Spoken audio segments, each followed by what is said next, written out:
Iniciamos esta análise com um excerto do Sermão de Santo António, da autoria de Padre António Vieira.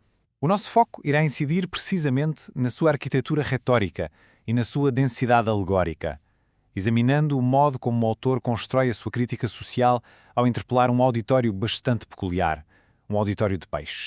E a análise parte precisamente desta interrogação retórica. É ela que constitui o núcleo problemático de todo o excerto. Estamos perante a acusação central que Vieira vai depois desenvolver e, mais importante, cuja justificação se propõe a refutar. Falamos, claro, da denúncia de uma autodestruição interna.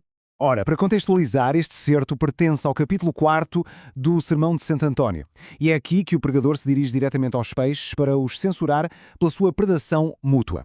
É, portanto, através desta alegoria que Vieira vai estabelecer a sua tese central. Uma crítica muito clara à ganância e à natureza autodestrutiva da sociedade humana que se vê consumida por conflitos internos.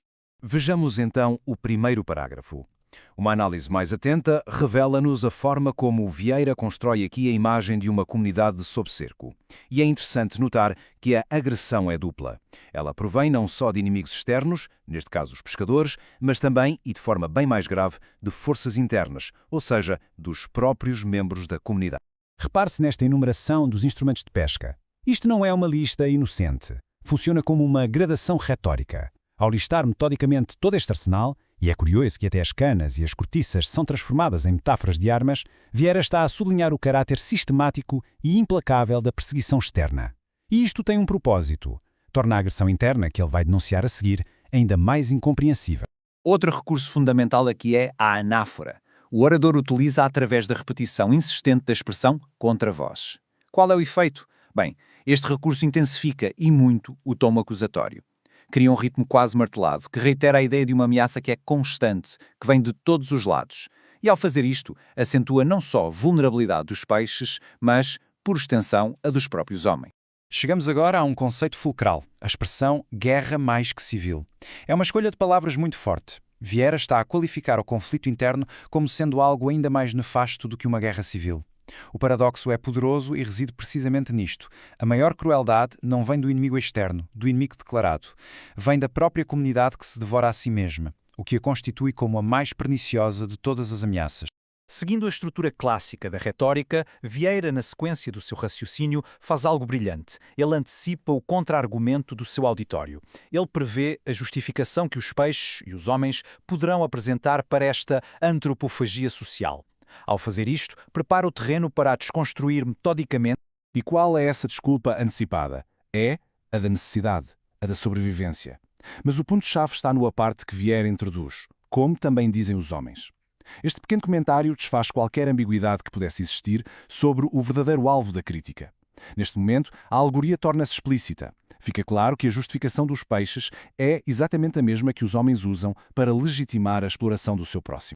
Então, a esta falsa justificação, Vieira vai opor uma refutação sistemática. Ele não se limita a negar o argumento da necessidade, não. Ele desmantela-o por completo. E fala através de uma série de 3 contra-exemplos muito bem escolhidos, que são retirados quer da ordem natural, quer da ordem divina. O confronto de ideias torna-se assim muito claro. De um lado, temos a desculpa da necessidade, apresentada quase como a lei da natureza. Do outro, temos a contra-argumentação de Vieira. E o que é que ele demonstra? Demonstra que esta suposta lei não é de todo universal nem inevitável. E para isso recorre a provas que invocam a providência e a ordem divina, a ordem original das coisas. E estas 3 provas não são aleatórias. Elas formam uma progressão lógica e cumulativa. Vejamos.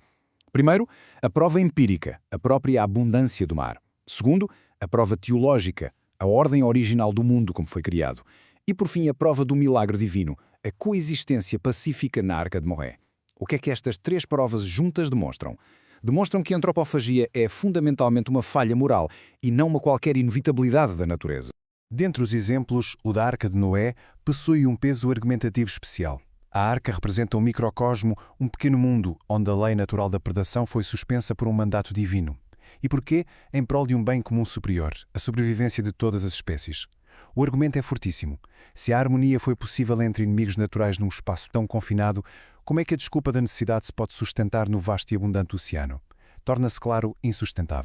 Tendo completado a refutação, Vieira avança então para a exortação final. E aqui há uma transição muito importante. O argumento deixa o plano da lógica pura e transita para o plano da moral.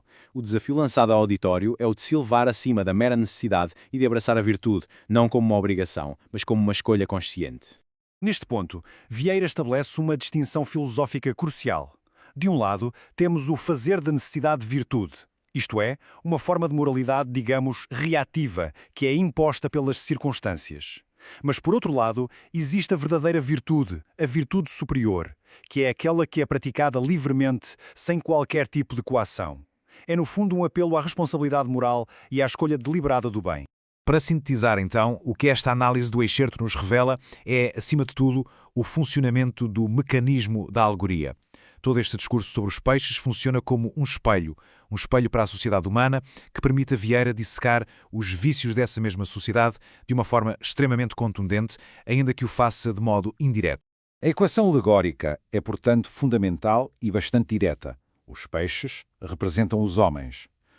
Toda e qualquer crítica que é dirigida à predação, à ganância, à falsa justificação que encontramos no mundo aquático, é, na verdade, uma denúncia direta dos comportamentos humanos.